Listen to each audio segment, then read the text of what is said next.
మోకాళ్లలో గుజ్జును పెంచి నొప్పిని తగ్గించి సర్జరీని దూరం చేసే ఫ్రీడమ్ వాక్. పిఠాపురంలో జనసేన అధిపతి పవన్ కళ్యాణ్ భారీ మెజార్టీతో విజయ దుందుబి మోగించిన సంగతి తెలిసిందే. అయితే తాజాగా విశాఖలోని అనకపల్లి నూకాంబిక అమ్మవారిని దర్శించుకుని మొక్కులు తీర్చుకున్నారు పవన్ కళ్యాణ్. పవన్ రాకతో అమ్మవారి ఆలయానికి అభిమానులు కార్యకర్తలు భారీగా చేరుకున్నారు. దీంతో ఆలయ కమిటీ జనసేన అధిపతిని ఘనంగా సన్మానించారు. అనంతరం ఆలయంలోకి తీసుకెళ్లి ప్రత్యేక పూజలు చేయించారు.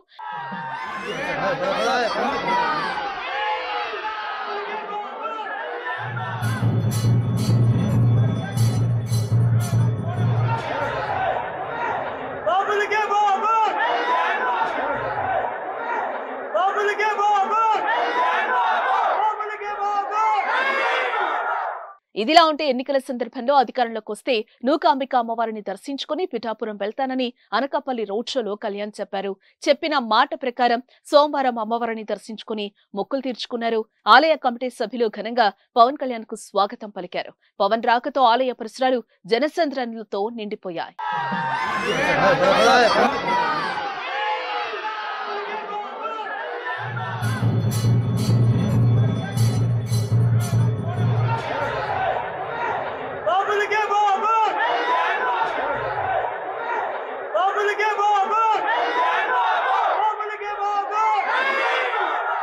సుమన్ టీవీలో మీ పర్సనల్ అండ్ బిజినెస్ ప్రమోషన్స్ కోసం కింది నెంబర్కి కాంటాక్ట్ చేయండి.